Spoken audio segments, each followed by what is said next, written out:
Baik, para distributor NASA yang saya cintai dimanapun Anda berada, jumpa lagi dengan saya Bonaventura Ardinugroho. Hari ini kita akan diskusi, berbicara mengenai presentasi pertanian.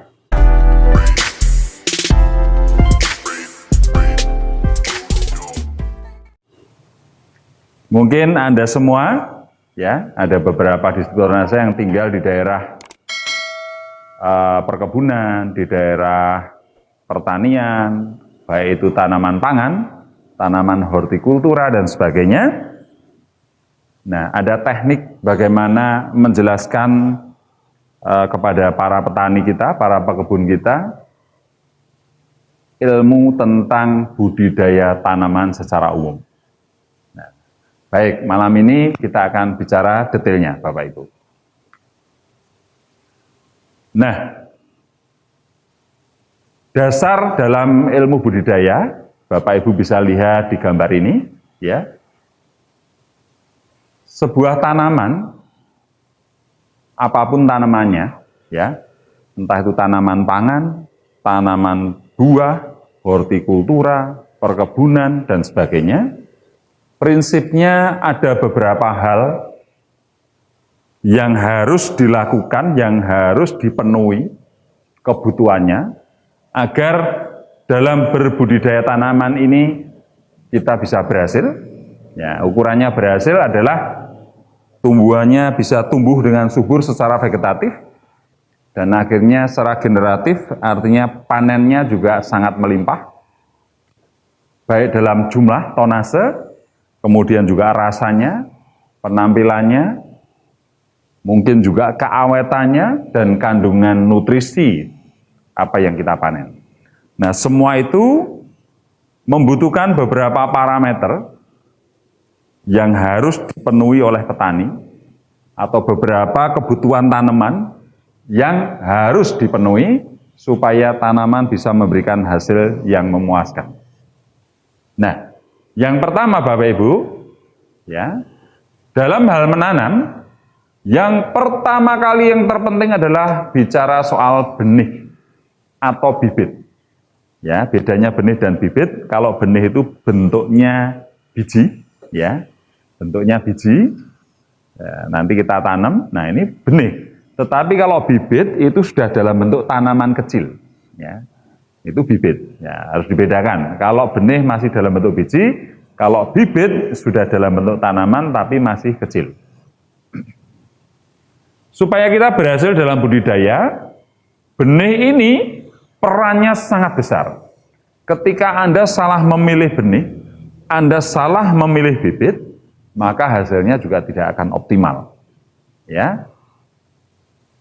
Contoh, kita mau menanam tanaman durian misalnya, ya. Nah, tanaman durian yang Anda tanam misalnya dari biji, maka berbuahnya bisa 7 tahun baru berbuah tanaman durian kita. Ya, kenapa? Dari biji. Ya, buahnya lama. Dan kalau kita menanam dari biji, masih ada kemungkinan terjadi perubahan genetika. Bisa tidak sesuai dengan indukannya. Misalnya durian itu durian sangat enak, tapi kita tanam bijinya, nanti begitu 7 tahun berbuah, belum tentu seenak induknya. Jadi kalau dari biji memang bisa terjadi perubahan genetik. Ya. Tetapi kalau Anda ingin tidak berubah secara genetik, maka yang Anda lakukan adalah menanam yang dalam bentuk cangkok, sambung susu misalnya, atau stek, kemudian atau tempel mata. Nah, ada banyak cara, ya. Kalau cara seperti itu tidak akan berubah dari indukannya, dan berbuahnya lebih cepat. Nah, tapi Bapak Ibu, kalau Anda membeli bibit, misalnya bibit durian misalnya, pastikan indukannya memang indukan yang berbuah lebat, indukan yang sudah produktif, indukan yang sudah berbuah. Ya, itu yang terpenting. Ya, jadi kalau mau menanam cepat berbuah, usahakan bukan dari biji, tetapi dari cangkok, stek, sambung mata, dan sebagainya tadi. Tapi dengan catatan yang disambungkan, ya, atau mata tunasnya berasal dari indukan durian yang buahnya lebat. Sehingga ketika usia 3 tahun sudah mulai belajar berbuah, tidak harus menunggu 7 tahun. Karena memang indukannya sudah indukan yang produktif. Ya. Nah, kalau model seperti ini memang tidak akan jauh berbeda dengan indukannya. Ya. Baik cangkok, sambung susu, tempel mata, bahkan kultur jaringan. Ya, kalau kultur jaringan sama persis dengan indukannya. Cuman kelemahannya kalau kultur jaringan sekali produksi, kita ambil akarnya, entah daunnya, entah batangnya, kita langsung perbanyak bisa ribuan, sama persis dengan indukannya. Kalau kita kebunkan ini berbahaya. Kenapa? Berbahaya kalau kultur jaringan sekali kena penyakit, semua bisa kena penyakit. Karena berasal dari indukan yang sama. Nah, gitu. Tapi kalau dari sambung susu, sambung mata, mungkin induknya bisa berbeda-beda. Sehingga resistensi terhadap penyakit, kemudian kelebatan buahnya itu akan sesuai dengan indukan yang diambil sambungan atau mata tunasnya.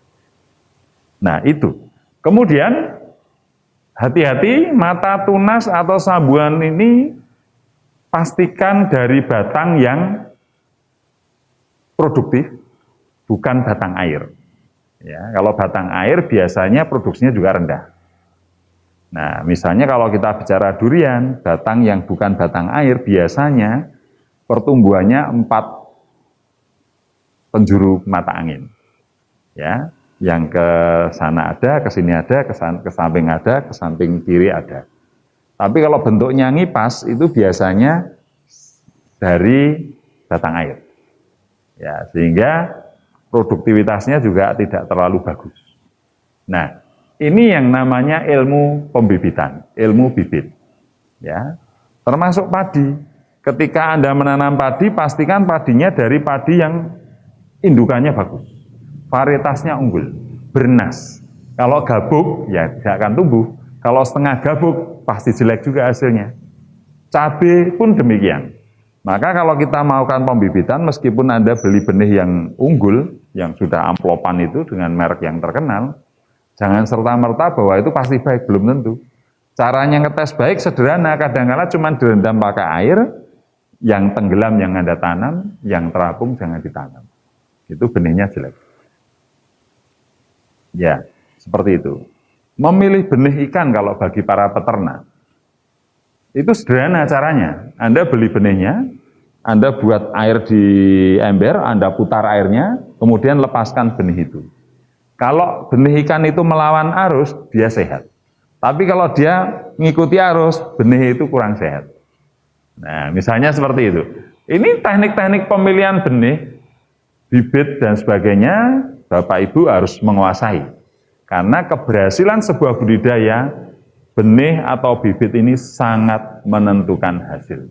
Ketika Anda salah benih atau salah bibit, ya, bisa jadi ketika Anda tanam selamanya tidak pernah berbuah. Ada yang seperti itu. Kalaupun berbuah, 7 tahun, 8 tahun baru berbuah. Itu pun belum tentu lebat, itu pun belum sesuai indukan. Maka, kalau Anda bercocok tanam, baik itu tanaman pangan, tanaman hortikultura, perkebunan apalagi, pastikan bibitnya adalah bibit yang berkualitas. Pastikan indukannya indukan yang berbuah lebat, pastikan indukannya memang indukan yang layak untuk dibudidayakan. Ya, memang di lapangan ini banyak penjual bibit yang tidak tanggung jawab. Ya, tidak bertanggung jawab. Karena apa? Mereka bilang ini buah ini ternyata keluarnya bukan buah sesuai yang kita harapkan. Ya, katanya ini sambung atau stek, ternyata dari biji. Sehingga kita ditanam 5 tahun, 6 tahun, 7 tahun kok nggak berbuah-buah. Nggak kecewa, ditebang. Padahal tahun depan mau buah malah ditebang. Gitu. Nah, ini kan investasi waktu, kemudian investasi tanah, karena tanah itu harusnya memproduksi buah-buahan, gara-gara salah benih, Anda tidak sempat menikmati hasilnya, Anda jual tanahnya apalagi, atau Anda tebang tanamannya, ya selesai, buat apa Anda? menanam kalau tidak menikmati hasilnya. Yang begitu. Jadi dalam budidaya yang tidak kalah penting dan sangat vital adalah benih atau bibit yang berkualitas. Itu yang pertama. Kemudian Bapak Ibu, bicara tanaman bisa tumbuh dengan baik otomatis membutuhkan yang namanya sinar matahari. Ya. Karena sinar matahari diperlukan oleh tanaman untuk proses yang namanya fotosintesa. Ya. Ya, fotosintesnya adalah proses kimiawi dalam tubuh tanaman, di dalam daun. Ya, semua nutrisi dirubah menjadi, semua unsur hara dirubah menjadi nutrisi yang bermanfaat bagi tanaman untuk bertumbuh secara vegetatif ataupun secara generatif menghasilkan buah. Nah, itu manfaat sinar matahari. Maka kalau Anda punya tanaman, ya memang tidak semua butuh matahari full ya. Ada beberapa tanaman, apalagi tanaman-tanaman hias itu ada beberapa jenis yang tidak mau dengan sinar matahari yang full ya. Seperti jemani, itu tidak mau tanaman ini full dengan matahari, hanya sebagian. Anggrek itu juga tidak memerlukan matahari yang full. Tetapi banyak tanaman yang rata-rata pada umumnya sangat membutuhkan sinar matahari. Kalau kekurangan sinar matahari itu akan mempengaruhi rasa. Ya, buahnya jadi kurang manis. Pertumbuhannya juga terganggu. Makanya kalau ada sawah atau tanaman padi, di sebelahnya ada pohon besar menaungi begini, hasilnya juga tidak akan sebagus yang tidak ternaungi oleh tanaman. Bahasa Jawanya kayoman. Nah, kayoman. Jadi kalau tanaman itu kayoman, itu hasilnya juga kurang baik. Ya. Nah, itulah sinar matahari salah satu yang diperlukan untuk berhasilnya sebuah budidaya tanaman. Ya, coba saja kalau tidak percaya silahkan Anda menanam tanaman, taruh di dalam rumah yang gelap, tidak ada sinar mataharinya, saya jamin lama-lama mati itu. Ya, nah, kalau Anda menanam tanaman, ditaruh di tepi jendela, kemudian Anda buka gordennya, tanaman itu akan bergerak, daun dan batangnya mencari sinar matahari. Kalau tidak percaya silahkan buktikan, berarti bahwa tanaman itu memang membutuhkan sinar matahari untuk proses fotosintesa. Nah, fotosintesa ini proses kimiawi yang ada dalam tanaman di daun, ya, untuk menghasilkan, merubah unsur hara menjadi nutrisi yang bermanfaat untuk bertumbuh dan berbuah. Itu sinar matahari. Kemudian yang berikutnya adalah, yang ketiga adalah air. Ya, jelas. Air ini semua makhluk hidup membutuhkan air, baik manusia, tanaman maupun binatang. Ya, untuk proses kimia yang ada di dalam tubuh tumbuh-tumbuhan itu membutuhkan yang namanya air. Tanpa air tanaman akan mati. Tanaman apapun akan mati. Ya, maka butuh air. Memang kebutuhan air setiap tanaman beda-beda. Ya, ada tanaman yang direndam dalam air, tanaman air seperti teratai, kangkung, padi itu tidak masalah. Tetapi kalau misalnya anggrek ya mati. Ya, butuh air tapi dia tidak mau terendam. Ya, jadi karakter tanaman berbeda-beda, tapi yang pasti membutuhkan air. Ya, ada yang sedikit, ada yang harus banyak dan sebagainya. Tapi yang pasti tetap membutuhkan air. Kita harus mempelajari tanaman ini butuh air banyak, sedikit atau menengah. Kita harus pelajari tanaman ini butuhnya apa. Ya, nah itu air, Bapak Ibu. Itu kebutuhan pokok makhluk hidup, baik manusia, binatang, maupun tanaman. Ya, pastikan airnya cukup, Bapak Ibu. Itu yang ketiga. Yang keempat, tanaman itu makhluk hidup, untuk tumbuh dia membutuhkan nutrisi. Kalau tanaman namanya unsur hara. Nah, unsur hara itu terbagi menjadi dua kelompok, yaitu unsur hara mikro atau supaya mudah petani ya dinamakan pupuk ya, pupuk mikro. Tapi yang tepat adalah unsur hara mikro. Kemudian kelompok berikutnya adalah unsur hara makro. Ya, mikro itu kecil, makro itu besar. Artinya kalau pupuk makro atau unsur hara mikro, maaf, itu artinya kecil mikro. Artinya pupuk mikro itu artinya pupuk yang mengandung unsur-unsur hara yang dibutuhkan tanaman tapi jumlahnya tidak banyak. Maka disebut mikro. Ada puluhan jenis unsur hara mikro. Tetapi dari puluhan jenis itu tadi, ada 6 yang wajib ada. Maaf, ada 7 yang wajib ada. Ya, unsur hara mikro ada 7. Ya, 7 itu yang pertama adalah ferum, seng, boron, mangan, kuprum, natrium, dan klor. Nah, ini adalah unsur hara mikro. Dibutuhkan dalam jumlah yang sedikit. Sementara unsur hara makro ada nitrogen, ada fosfor, ada kalium, ada kalsium, ada sulfur, dan ada magnesium. Nah, makro artinya besar. Artinya memang dibutuhkan dalam jumlah yang besar. Bahkan makro ini terbagi menjadi 2, makro primer dan makro sekunder. Makro primer itu ada 3, nitrogen, fosfor, kalium. Ya, primer itu memang sudah primer dibutuhkan dalam jumlah yang banyak, dan yang terbanyak adalah N, P, dan K ini. Ini disebut unsur makro primer. Sedangkan kalsium, sulfur, dan magnesium itu makro tapi sekunder, jumlahnya lebih sedikit. Ya, maka sering orang kita pupuk NPK, itu sebenarnya kasih pupuk makro dan itu pun yang tidak lengkap, hanya N, P, dan K. Nah, unsur hara makro ini ada 6 ini ya. N, P, K, C, A, S, dan Mg. Ini wajib ada. Ya. Nah,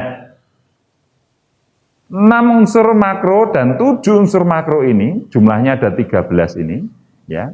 7 mikro, 6 makro, 13 unsur hara ini disebut unsur hara esensial. Ya, atau 13 unsur hara yang wajib ada untuk kebutuhan tanaman.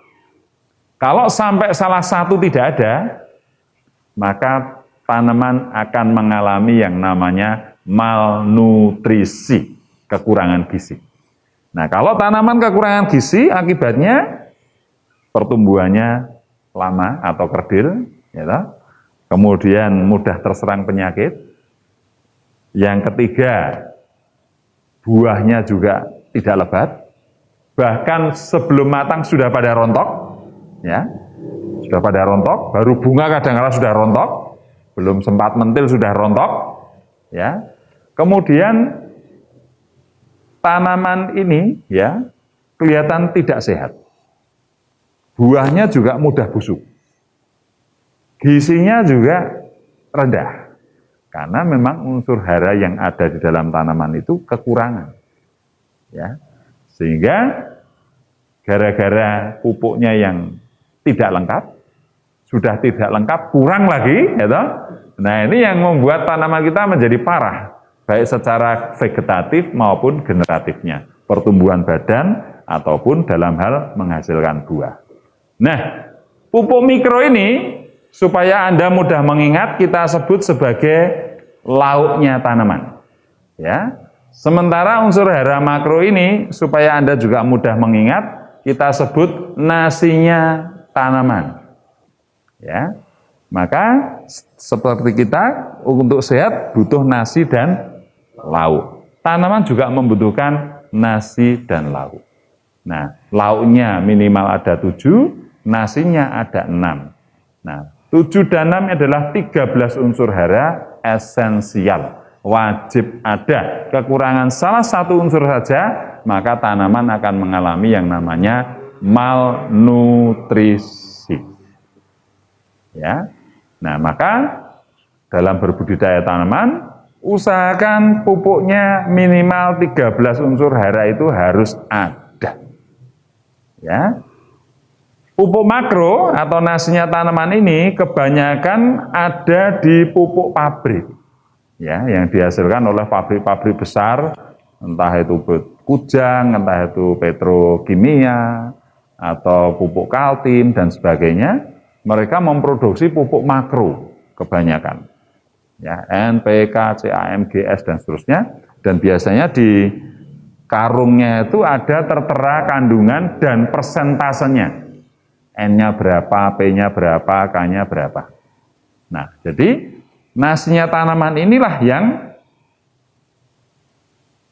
dibutuhkan dalam jumlah besar. Sementara pupuk mikro ada di mana? Pupuk mikro kebanyakan ada di pupuk organik. Ya, pupuk organik yang dikenal masyarakat, pupuk kompos, pupuk kandang, dan seterusnya. Ya. Nah, itu banyak mengandung mikro.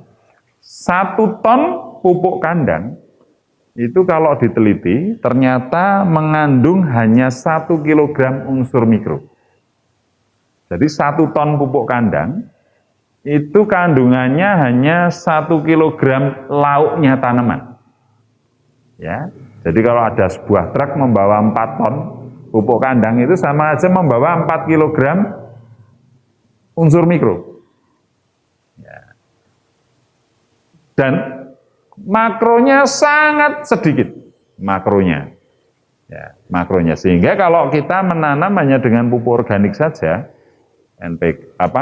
pupuk kandang atau pupuk kompos, biasanya mikronya terpenuhi tapi makronya kurang. Sehingga produksinya rendah. Hasilnya memang bagus dalam arti kualitas. Kualitasnya bagus, unsur mikronya ada, makronya ada, tapi makronya sedikit. Tapi tetap ada 13 unsur hara, sehingga kualitas hasil panennya juga bagus. Cuman produktivitasnya rendah, kenapa? Karena nasinya sedikit. Itu kelemahannya pupuk organik, pupuk kandang, dan pupuk kompos. Ya, makanya kalau ingin meningkatkan hasil budidaya yang sangat besar, harus bersinergi, digabungkan antara nasi dan lauk ini. Nasinya adalah pupuk organik, lauknya adalah pupuk organik, nasinya adalah pupuk pabrik, N, P, dan K. Ya, banyak orang mengatakan, wah kalau gitu tidak organik, Pak Ardi. NASA ini menganut mazhab natural, menganut mazhab alami, ya. Back to nature, kembali ke yang alami. Ya, maka namanya natural Nusantara. Ya, toh? Artinya Nusantara itu Indonesia, kalau dulu termasuk Malaysia, Thailand, Brunei dan sebagainya.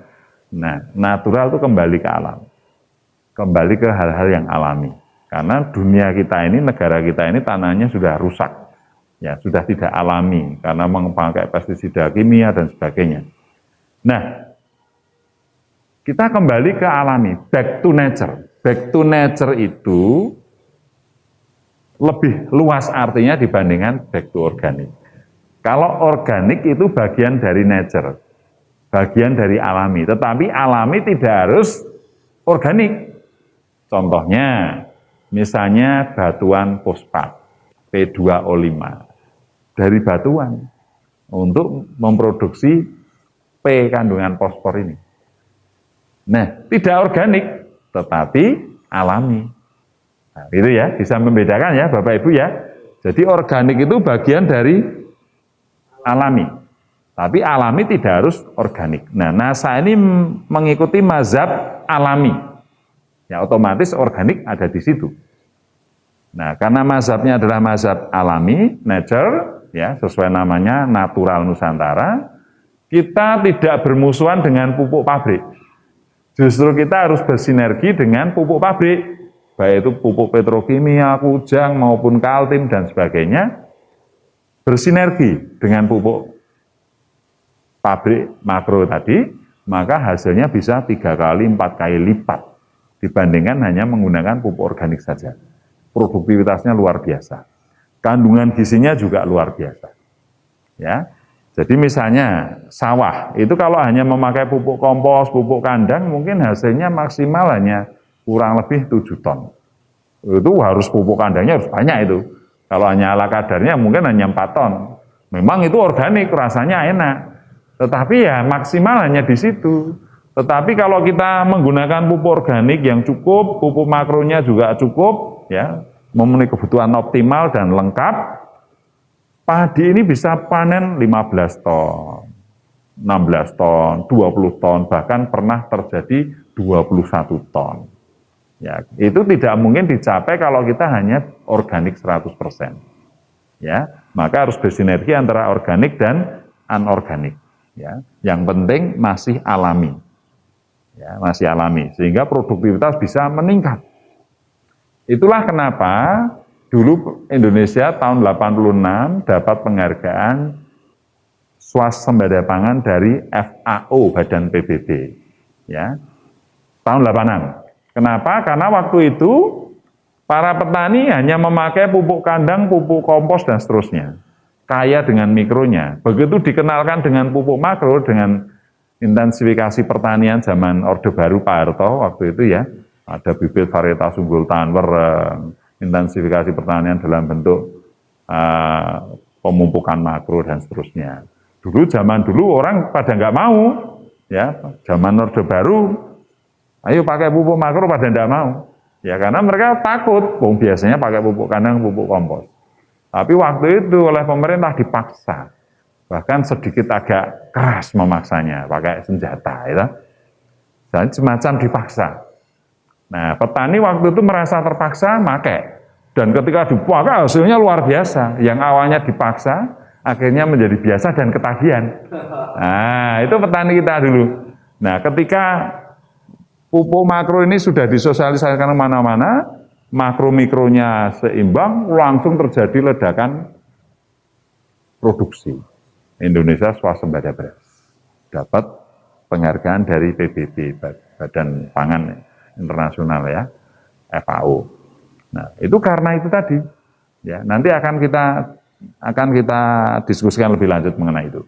Jadi intinya selain benih bibit, matahari, air, tanaman membutuhkan yang namanya unsur hara makro dan mikro.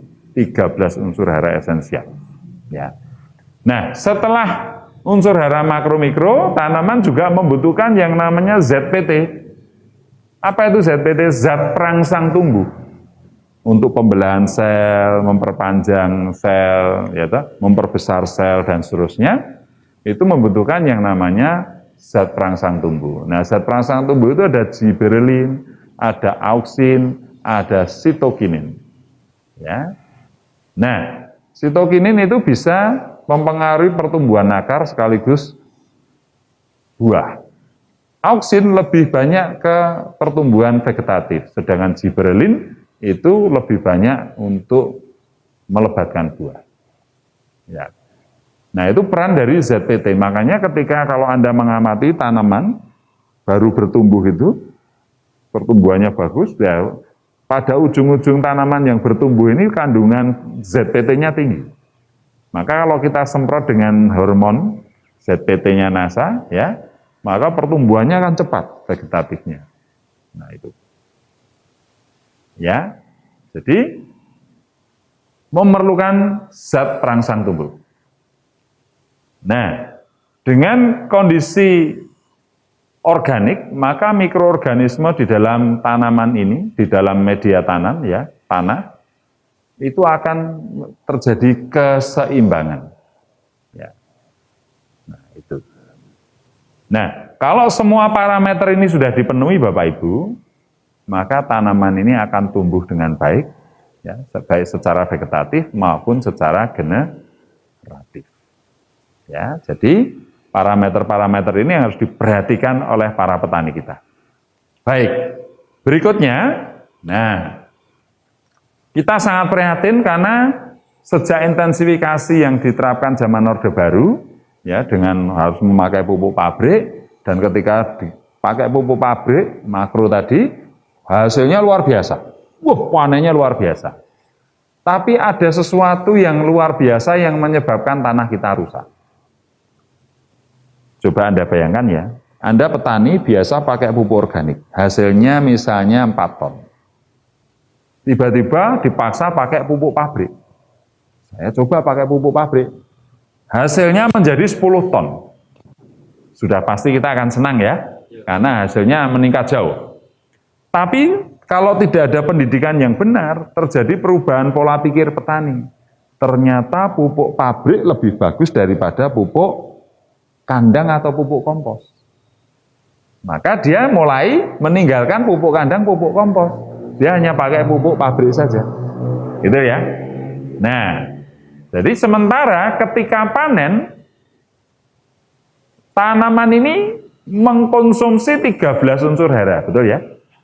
Ketika dipanen, tanaman ini kan tumbuh makan 13 unsur hara. Nah, lalu ketika dipanen, tanaman itu keluar dari lahan. Betul ya? Kemudian yang dikembalikan petani hanya pupuk makro. Nah, karena yang dikembalikan pupuk makro, ya, unsur hara tanah berkurang, betul ya? Dan yang dipupukkan hanya pupuk makro, ya. Seharusnya kan harus lengkap makro dan mikro. Harusnya pupuk organik dan pupuk pabrik.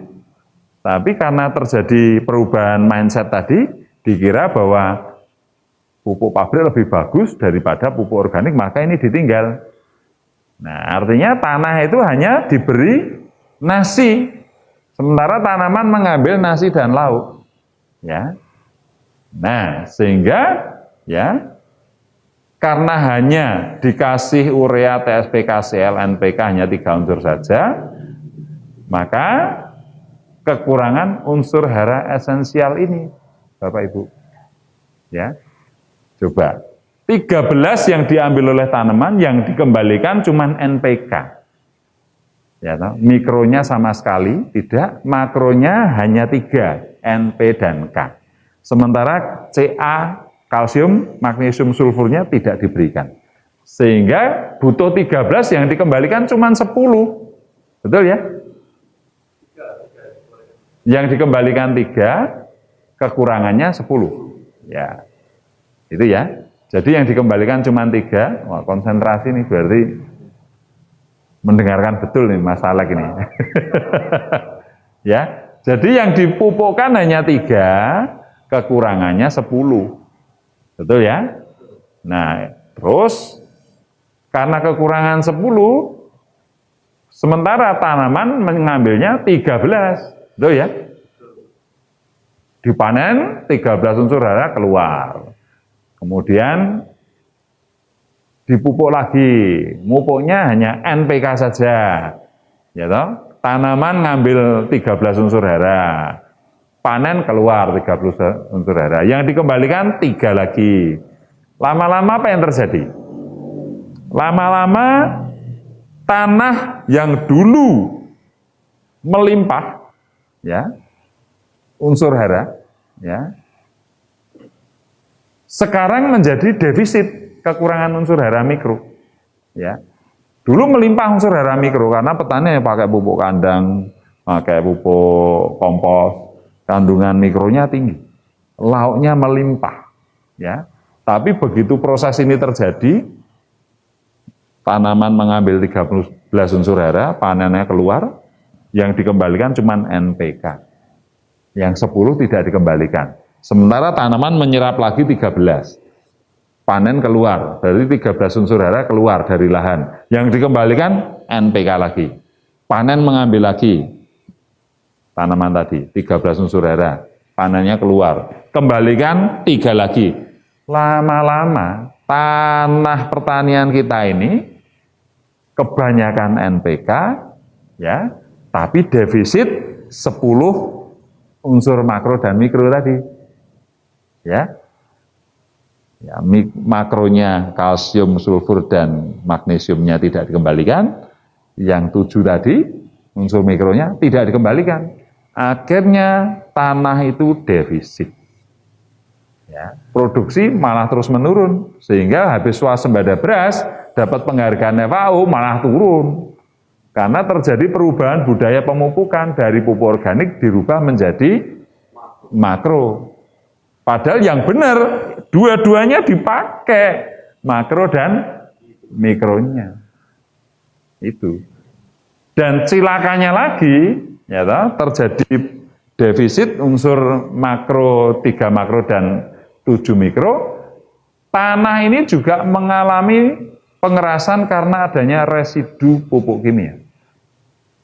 Tanah kan mengalami keras. Nah, jadi begini, Pemakaian pupuk kimia yang berlebihan dan terus-menerus, ya, tidak semua unsur pupuk kimia terserap oleh tanaman, termasuk bahan pengikatnya. Nah, bahan pengikat dan unsur yang tidak bisa diserap oleh tanaman itu menjadi residu pupuk kimia yang sulit diuraikan, ya, sehingga menumpuk pada lapisan tanah. Ya, struktur tanah menjadi keras. Akibatnya kalau tanahnya mengeras, pernapasan akar atau aerasi terganggu. Jumlah anakan padi sedikit karena pergerakan akarnya tidak leluasa. Akar tanaman sulit menyerap pupuk. Ya. Kemudian produktivitas menurun, sementara dosis pupuk makronya harus makin tinggi. Ini kan luar biasa. Ya. Nah, itu penyebab tanah kerasnya itu karena residu itu, Bapak Ibu. Nah, siapa yang bisa menggemburkan tanah yang sudah keras akibat residu pupuk kimia ini sehingga tanah keras ini? Ya. Dulu waktu saya kecil kalau masuk sawah itu lumpurnya bisa di atas lutut gini. Tapi sekarang tingginya hanya semata kaki. Karena saking kerasnya tanahnya. Ya. Kenapa? Karena tadi pemupukan yang tidak seimbang, yang selalu hanya pakai pupuk makro dari pabrik. Ya, residunya itu yang membuat tanah menjadi keras. Nah, tanah yang keras ini bisa kita gemburkan lagi.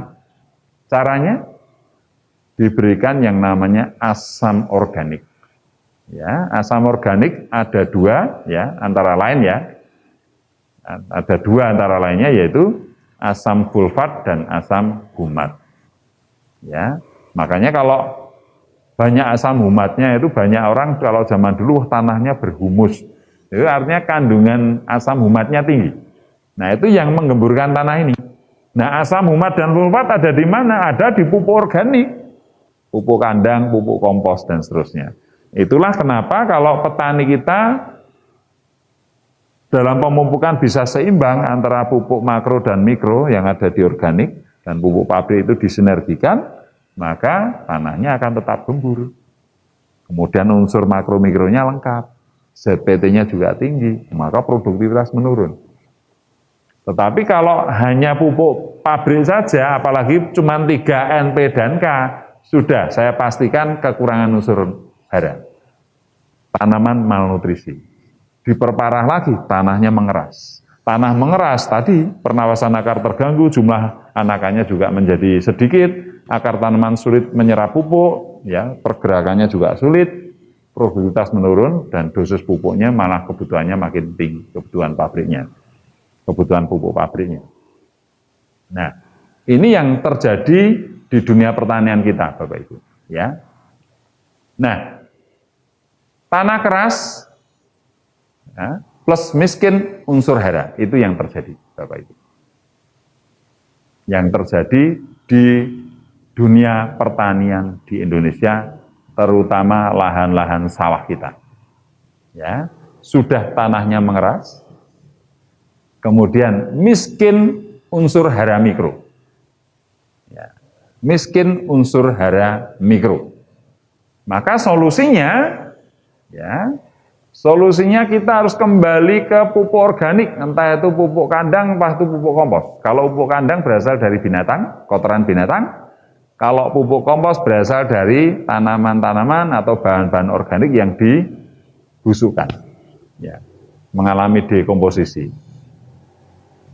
Maka idealnya ya pupuk NPK ditambah dengan pupuk kandang atau pupuk kompos, ya, agar tanah menjadi gembur dan kaya unsur hara, baik unsur hara makro maupun unsur hara mikro. Ya. Nah, ini solusinya. Jadi harus seimbang lagi antara pupuk organik dan pupuk pabrik NPK itu. Ya. Nah, cuman ada kendala di lapangan, Bapak Ibu. Supaya lahan kita subur seperti dulu lagi, itu per hektar membutuhkan kurang lebih 20-40 ton pupuk kandang atau pupuk kompos. Nah, coba Anda bayangkan, 20-40 ton. Ini kalau pakai truk, berapa truk ini? Kan itu, Satu truk misalnya 5 ton, yang truk biasa ya, itu berarti membutuhkan kalau 20 truk berarti 4 truk, 5 ton berarti membutuhkan 4 truk. Ya, sampai 8 truk kalau 20 sampai 40 ton. Ya, berarti membutuhkan 4 truk sampai 8 truk per hektar. Ya. Nah, itu kalau pengen kembali subur seperti dulu, unsur mikronya melimpah. Cuman kendalanya, carinya di mana pupuk kandang sebanyak itu kalau seluruh petani memakainya? Ya. Carinya di mana? Sehingga yang menjadi masalah adalah faktor ketersediaan. Ya, carinya di mana? Itu yang tidak mudah. Ya. Yang kedua, menambah biaya dalam hal harga dan pengangkutan. Coba Anda bayangkan. Pupuk kandang itu tidak bisa terbang sendiri dari kandang terus ke lahan. Tidak bisa. Terus ngeler sendiri, nyebar sendiri kan tidak bisa. Nah, pupuk kandang itu adanya di kandang ternak. Untuk sampai ke truk, ini kan membutuhkan tenaga untuk ngangkut. Itu sudah biaya. Truk ini berangkat dari kandang ke lahan, ini juga biaya.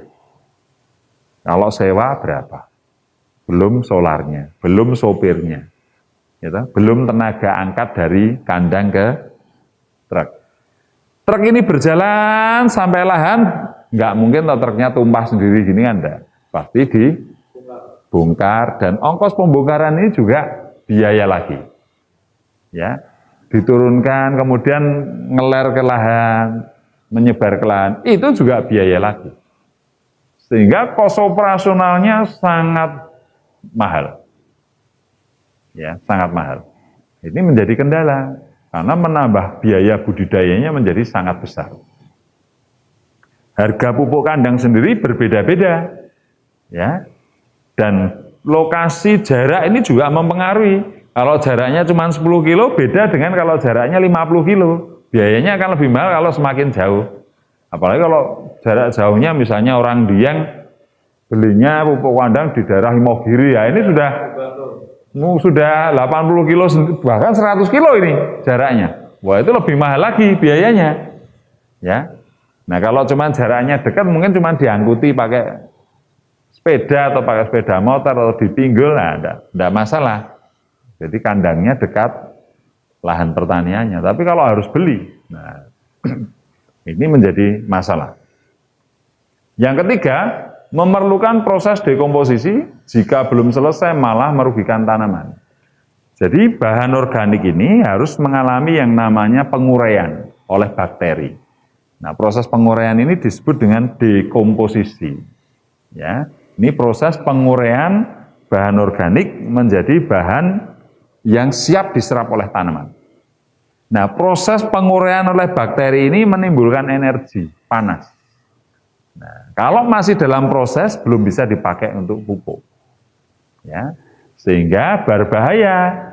Kalau pupuk kandang ataupun bahan organik ini belum selesai penguraiannya di proses dekomposisinya, kita pakai untuk memupuk tanaman, tanamannya malah mati. Ya, karena belum jadi. Dan dia menimbulkan energi panas, mengeluarkan gas namanya gas metan dan sebagainya. Yang baru-baru ini ada septic tank meledak itu. Nah, itu karena gas metan tadi. Ya. Bahan organik kalau baru proses dekomposisi ini mengeluarkan gas metan itu dan energinya panas. Dan akar tidak mampu bertumbuh, bahkan mati. Mengalami plasmolisis. Nah, ini kalau Anda menggunakan pupuk organik, pupuk kandang, pupuk kompos yang belum selesai proses dekomposisinya, justru akan merugikan tanaman. Tanaman bisa mati. Ya, ciri khas bahan organik itu sudah selesai dekomposisinya, itu sudah tidak hangat lagi dan tidak berbau lagi. Tapi kalau Anda pegang masih hangat atau bahkan panas, jangan dipakai. Itu belum selesai dekomposisinya. Proses penguraiannya belum selesai. Akan mati tanaman itu, jangan salah. Kadang orang tidak tahu, wah ini pupuk kandangnya baru keluar dari dubur sapi ya toh. Wah ini cocok ini, wah langsung diambil, taruh di pot, jeglek, tanamannya tancapkan, jeglek. Besok pagi dilihat sudah langsung mati, sudah pasti mati. Ya, maka harus proses dekomposisi. Ya, nah ini harus diuraikan oleh bakteri. Kalau sudah selesai, tandanya sudah sudah selesai, itu tidak panas lagi dan tidak berbau. Nah, itu berarti siap dipakai. Yang keempat, tingkat kematangan dan kandungan nutrisi setiap bongkahnya berbeda-beda. Tergantung ternak itu makan apa. Ya toh? Kalau makanannya cuma bunggil telotok, nah ini ternaknya juga nggak sehat, kotorannya juga nutrisinya rendah, unsur haranya juga rendah. Tapi kalau sapi itu macam-macam, ya ada komborannya, ada bekatulnya, dikasih garam, ada bungkilnya, ada dedaunan, dan makanya macam-macam yang dimakan oleh ternak kita, keluarnya kotorannya juga kandungan unsur haranya lengkap, ya. Maka setiap bongkahnya berbeda-beda. Itu kendalanya. Yang kelima, mengandung hama, penyakit, dan gulma.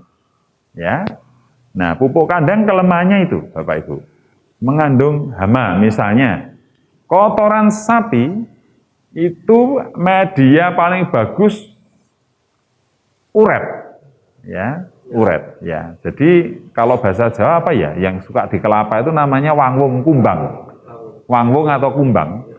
Itu kalau dia bertelur di dalam pupuk kandang, terutama pupuk sapi. Ya, kaki 4, rumenansia lah, bisa kuda, sapi, kambing. Nah, ketika dia bertelur di situ, menetaslah menjadi uret. Nah, uret ini yang suka memakan akar-akar muda. Sehingga kalau tanah itu banyak uretnya, kita menanam tanaman, ngalamat tanaman itu kerdil atau bahkan mati. Kadang kontet, ya, kerdil. Tanaman kok enggak bertumbuh-tumbuh karena akarnya selalu dimakan. Kalau akarnya dimakan, dia hanya mengandalkan akar tua saja, sehingga nutrisinya enggak nambah-nambah, kerdil. Kalau tanaman itu bukan tanaman keras, tanaman pangan dan seterusnya, nah itu lebih meskipun akar tua juga mudah dimakan itu, mati biasanya. Nah, itu uret, ya, itu banyak sekali di pupuk kandang, terutama pupuk sapi. Makanya saya kalau memakai pupuk kandang dari rumenansia, ya, sapi, kambing, kuda, kerbau dan seterusnya itu harus dipastikan fermentasinya sudah selesai, ya, dipastikan bebas hama, dan itu tidak gampang, ya, karena hama itu datang saat masih keluar dari dubur sapi itu senang sekali itu kumbang, wah langsung dari aromanya itu, wah ini makanan tempat media anak-anak saya ini. Sudah, dia bertelur di situ. Nah, ketika pupuk kandang tadi sudah jadi menjadi pupuk, uretnya juga banyak di situ, sudah ngalamat. Itu pusing, seperti saya ini pernah merugi puluhan juta gara-gara uret ini. Tanaman-tanaman saya langka, banyak yang mati karena saya waktu itu juga belum punya pengetahuan, order pupuk kandang sekian truk, ternyata waduh, uretnya itu luar biasa. Satu truk itu dibiarkan 1 bulan, nanti setiap nyangkul gitu pasti ada uretnya. Setiap satu cangkulan pasti ada uretnya. Kalau dikumpulin bisa 1 ember itu, 1 truk itu. Wah, itu bagi penanam tanaman malapetaka itu. Nah, kemudian penyakit. Nah, yang namanya tanaman pupuk kandang itu banyak penyakitnya. Entah itu bakteri, entah itu virus, entah itu jamur yang menyebabkan tanaman kita terserang penyakit. Ya, kalau jamur tahu-tahu layu, nah, itu jamur fusarium, jamur pseudomonas, itu ada jamur-jamur penyebab layu. Karena dia berkembang di akar, lalu dia akan menyebabkan layu. Nah, itu kalau pupuk kandang ini menyebabkan penyakit itu. Ya. Kemudian gulma. Nah, kalau peternaknya itu sukanya, kalau bahasa Jawanya ngarit, nyuket. Nah, kalau nyuket itu asal rumput apapun, ada rumput teki, ada rumput segala macam rumput ya toh, dikasihkan ke ternaknya. Benih-benih rumput masuk ke perut, keluar kotoran, dia tetap hidup.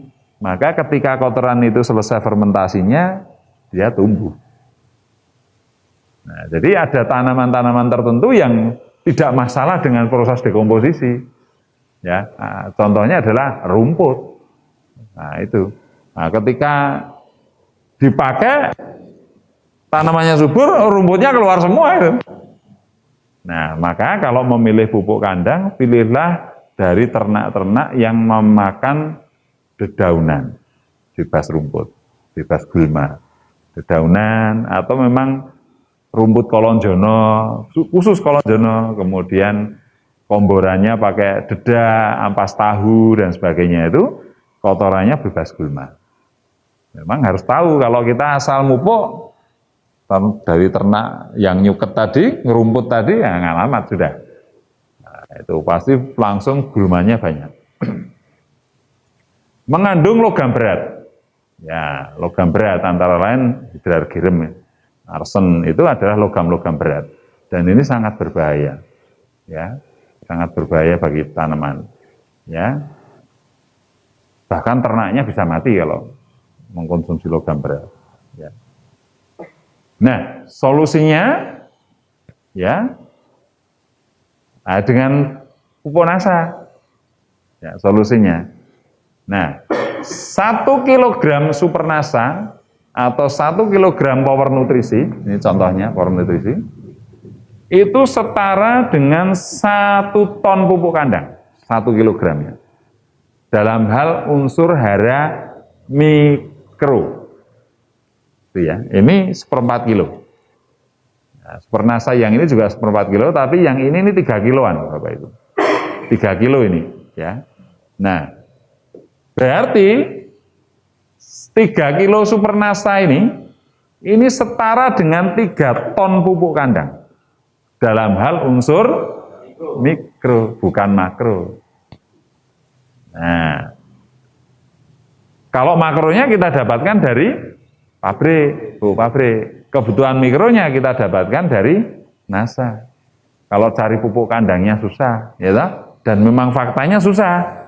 Apakah petani mampu mendatangkan berapa tadi? 4-8 truk pupuk kandang per hektar? Tidak akan mampu. Dengan segala kendalanya tadi, harga, banyak gulmanya, ongkos operasionalnya tinggi, kalau belum matang atau belum masak, belum selesai proses dekomposisinya, malah bikin tanaman mati dan sebagainya. Banyak kendala tadi, ya kan? Tapi itu masalah, kalau tidak segera diselesaikan, ya masalahnya tidak akan pernah selesai. Produktivitas tetap rendah, ya. Lahan makin hancur. Nah, solusinya adalah kembali ke organik. Tapi kalau dengan pupuk kandang atau pupuk kompos banyak kendalanya, maka solusinya adalah pupuk nasa. Dan ini melalui riset yang panjang ya oleh ilmuwan kita almarhum Bapak Insinyur Sumarno. Formula ini ditemukan sejak tahun 86 ya. Nah, 1 kilogram super nasa setara dengan 1 ton pupuk kandang. Ya, sehingga kalau Anda membutuhkan 4-8 ton, nah tinggal Anda mupuk 1 hektar 2 kardus ini sudah 6 ton, sudah. Betul ya? Kalau butuhnya 20 ton, nah ya tinggal dikalikan. Ini per kardus ini 3 kilo ini setara dengan 3 ton. Jadi kalau 20-40 ton, ya sekitar 7 ini sudah cukup. Anda mupuk dengan 7 ini sudah setara dengan 21 ton pupuk kandang unsur mikro. Dan ini juga dilengkapi dengan zat perangsang tumbuh, dilengkapi dengan ZPT, ya, zat perangsang tumbuh tadi, dilengkapi juga dengan asam-asam organik, asam humat dan asam sulfat untuk menguraikan tanah-tanah yang keras akibat residu pupuk kimia. Sehingga dengan memakai pupuk nasa ini bersinergi dengan pupuk pabrik, kita harapkan produktivitas meningkat, tapi juga tanahnya semakin gembur. Ya, tanahnya semakin gembur. Pernah terjadi ada kejadian aneh. Ada pengusaha genting, membuat gentingnya memakai POC NASA. Kan aneh. Usut punya usut ternyata kalau memakai pupuk NASA, tanahnya itu menjadi gembur dan bulet. Nah, bulet dan dibikin genteng itu kualitasnya menjadi lebih bagus. Nah, ini kan di luar dugaan ya. Ternyata pupuk NASA ini bermanfaat bagi pengusaha genteng karena tanahnya menjadi lebih liat, ya tidak gampang pecah. Nah itu waktu itu saya heran, kok ada pengusaha genteng kok nyari pupuk NASA, kok untuk genteng, bukan untuk tanaman. Usut punya usut, ternyata seperti itu. Nah itu membuktikan bahwa memang pupuk NASA mengandung asam organik, asam umat sulfat yang mampu mengemburkan tanah yang keras. Nah, itu solusinya, Bapak Ibu. Ya, karena dengan NASA ini satu, butuh berapapun ada. Artinya ketersediaannya tidak masalah, betul? Bahkan kalau bahan baku yang untuk membuat pupuk NASA ini ya diproduksi untuk memupuk seluruh Indonesia, seluruh dunia selama 16.000 tahun tidak akan habis. Dan material ini hanya ada atau low material ini ada di Indonesia dan beberapa negara tropis. Tapi mayoritas kebanyakan ada di Indonesia. Dan yang tahu hanya ilmuwan kita. Ya. Kalau sampai nanti ketahuan para pengusaha atau pejabat, bahaya ini nanti. Diambil negara lain, wah jodoh kita. Karena kekayaan kita satu-satunya yang masih tersisa, salah satunya adalah bahan baku untuk bikin pupuk. 16.000 tahun dipakai untuk memupuk seluruh dunia, masih cukup. Artinya ketersediaan kita luar biasa. Diorder dalam jumlah berapapun, secara rutin tidak masalah. Ya. Yang kedua, cost operasionalnya rendah. Coba. 3 kilo ini setara dengan 3 ton. Betul? Betul. Nah, 3 ton. Kalau Anda bawa 2, dengan tas kresek bisa. Tapi coba, kalau 2 ini sudah setara dengan 6 ton, Anda sanggup nggak bawa pupuk kandang 6 ton pakai jari Anda? Anda bisa. Betul nggak? Artinya Anda sudah menghilangkan biaya kos operasional truk, angkutan, ya, sopirnya, ya, itu terpangkas. Tenaga untuk ngangkat atau bongkar sudah nggak perlu lagi. Jadi kos operasionalnya rendah. Yang ketiga, bebas gulma, bebas penyakit, bebas hama. Karena teknologinya sudah memurnikan itu semua. Ya, nah, kemudian tercukupi unsur hara, makro, mikro, asam organik, dan ZPT-nya. Aplikasinya jauh lebih mudah dan lebih sederhana. Ya, tidak kotor di tangan. Dalam arti tidak menimbulkan penyakit atau apa yang efek ke manusia, tidak ada. Dan NASA ini pupuknya organik 100%. Ya, sehingga aman dikonsumsi, tidak mengandung logam berat. Nah, makanya keprihatinan dunia pertanian di Indonesia tentang pemupukan, kerusakan lahan pertanian karena residu pupuk kimia terselesaikan dengan produk-produk pertanian yang ada di NASA. Ya. Terselesaikan. Ya. Nah, seperti itu Bapak Ibu. Nah, ke depan di NASA ini juga akan menyediakan pengendali hama organik. Ya. Karena selain keprihatinan tentang pengerasan lahan, defisit unsur mikro dan sebagian makro, ternyata ada masalah satu yang sangat besar. Selain itu tadi, yaitu ekosistem kita sudah rusak. Keseimbangan alam kita sudah rusak. Sehingga rantai makanan pun sudah tidak berjalan dengan baik. Kenapa? Ya itu tadi, 2 penyebabnya. Yang pertama, residu pupuk kimia yang menyebabkan tanah menjadi keras, ya, sehingga tidak gembur lagi, otomatis makro mikro di situ juga tidak berkembang. Yang kedua, penggunaan pestisida kimia, ya, yang menggunakan rekayasa kimia dasar, ya, yang sulit terurai, terutama kandungan logam-logam beratnya yang ada di pestisida kimia itu menyebabkan tanah kita menjadi tidak organik. Tanah kita menjadi tanah yang beracun. Dan luar biasanya, untuk bisa terurai lagi, ada yang membutuhkan waktu yang lama. Ada yang 3 tahun, ada yang 10 tahun, ada yang puluhan tahun, bahkan ada yang ratusan tahun baru bisa terurai. Kan ini mengerikan. Ya.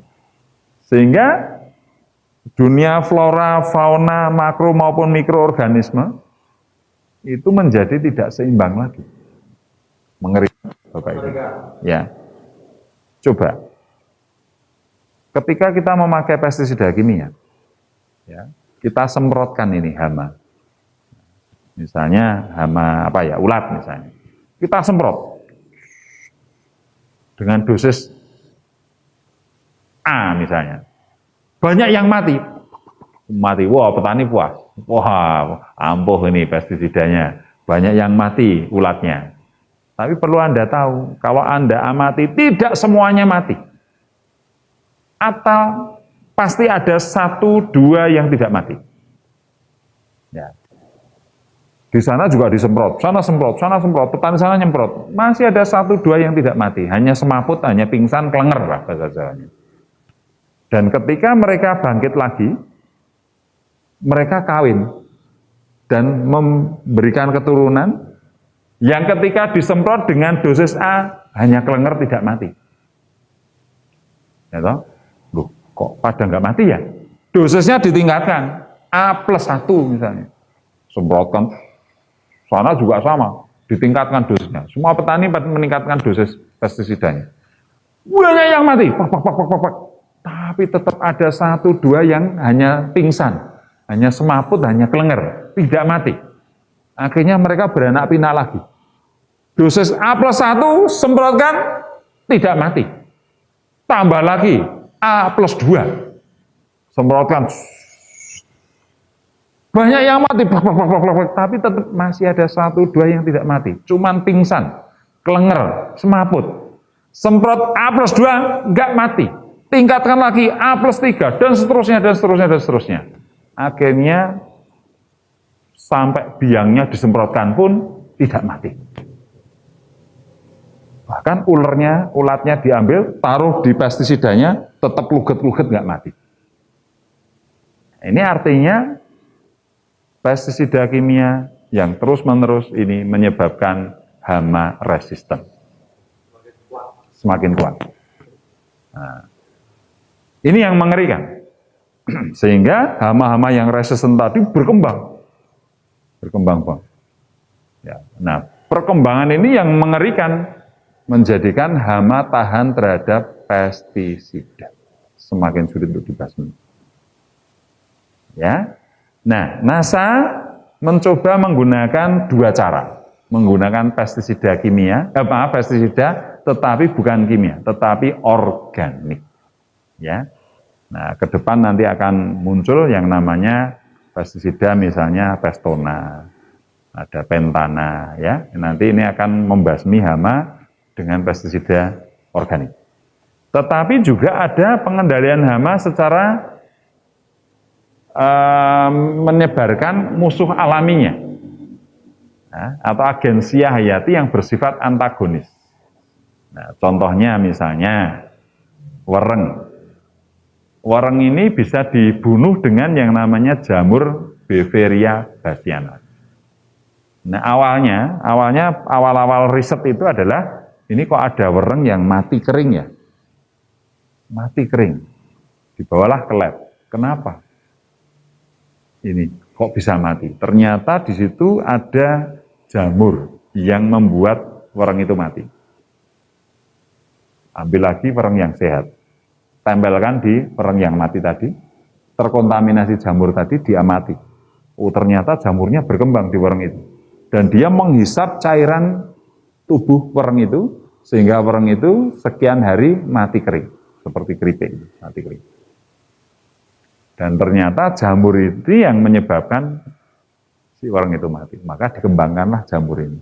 Namanya jamur Beveria bassiana. Ya. Nah, itu contoh untuk membasmi wereng. Lalu ada juga tanaman yang tiba-tiba layu karena keserang jamur penyebab layu, fusarium atau pseudomonas. Nah, di NASA ini ke depan juga akan keluar produk namanya gliocladium. Nah, gliocladium ini berasal dari mana? Dari jamur Gliocladium sp dan Trichoderma sp. Nah, jamur-jamur ini akan, kalau awalnya dibudidayakan dengan media tanam, pupuk kompos atau pupuk kandang, dicampurkan gitu ya, nanti dia akan berkembang. Ya, Gliocladium dan Trichoderma tadi akan berkembang. Setelah berkembang, kita pakai campuran untuk media tanamnya. Gliocladium tadi akan bertumbuh di sekitar akar. Nah, ketika dia bertumbuh di sekitar akar, dia mengeluarkan namanya racun gliovirin dan viridin. Nah, racun gliovirin dan viridin ini yang membasmi jamur penyebab layu. Nah, sehingga tetap organik, ya, dan jamur ini tidak merugikan manusia. Nah, alam lingkungannya, ekosistem tetap terjaga keseimbangannya. Nah, jadi NASA ini mempunyai solusi pertanian dari unsur makro mikro tadi dipenuhi, tanah keras kita selesaikan dengan asam organik, ya, dengan parameter kebutuhan tanaman dipenuhi. Kemudian dari sisi pestisida kimia yang menghancurkan lingkungan kita ganti dengan pestisida organik dan pengendalian hama secara musuh alami atau agensia hayati yang bersifat antagonis atau berlawanan. Nah itu, kalau ini diterapkan sebetulnya selesai. Cuman permasalahannya kalau menggunakan pengendali hama yang bersifat antagonis tadi, agensia hayati, kalau tidak serempak, ya tidak begitu bermanfaat. Misalnya satu kawasan sekian ratus hektar yang pakai cuma 1 hektar, ya tetap keserang, ya. Maka memang diperlukan kebersamaan, dan ini pemerintah harusnya, peran pemerintah, peran dinas pertanian, ayo serentak semua pakai, ya, sehingga kalau serentak begini cepat terkendali, ya. Nah itu Bapak Ibu, malam ini presentasi saya mengenai pertanian, intinya seperti itu, ya. Bahwa tanaman butuh lauk dan nasi, ya, dan tanah yang keras akan digemburkan dengan asam organik, tumbuhan butuh tumbuh, perlu ZPT.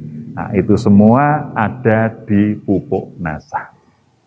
Ya, sementara masalah tentang ekosistem karena pestisida kimia, yang ekosistemnya menjadi rusak, tidak seimbang lagi, NASA juga sudah menyiapkan pestisida kimia, pestisida organik, dan pembasmian hama dengan musuh alaminya. Riset terus akan dilakukan oleh para ilmuwan NASA untuk membackup dunia pertanian kita. Dan semoga peran NASA ini bisa menyelesaikan masalah-masalah pertanian kita, dan kita harapkan pertanian di Indonesia ini nanti bisa maju, kemudian bisa swasembada lagi, bahkan berlimpah, bahkan bisa ekspor ke luar negeri, ketahanan pangan tinggi, bahkan menjadi kitchen world atau dapurnya dunia. Ya, sehingga orang akan sangat tergantung, seluruh Indonesia tergantung dengan Indonesia karena pertaniannya yang luar biasa berkembang. Ya, semoga apa yang dilakukan oleh teman-teman semua, ya, oleh perusahaan dan teman-teman distributor yang ada di lapangan sebagai pejuang-pejuang NASA untuk membangun dunia pertanian kita yang lebih baik dan keluar dari permasalahan-permasalahan yang ada, semua tergantung teman-teman semua yang ada di lapangan. Perusahaan menyediakan teknologi, produknya yang di-backup oleh para ilmuwan. Kita sebagai mitra distributor NASA tugasnya sosialisasi, tugasnya mengaplikasikan agar seluruh petani di Indonesia menggunakan teknologi NASA sehingga pertanian kita menjadi jaya. Baik Bapak Ibu, demikian materi saya malam ini. Saya mohon maaf kalau ada yang tidak berkenan di hati, dan semoga presentasi hari ini tentang pertanian sangat bermanfaat untuk kita semua dan menjadi barokah untuk kita semua. Amin. Semangat pagi. Yes. Semangat pagi. Yes. NASA. Luar biasa. Kita Pasti bisa kaya.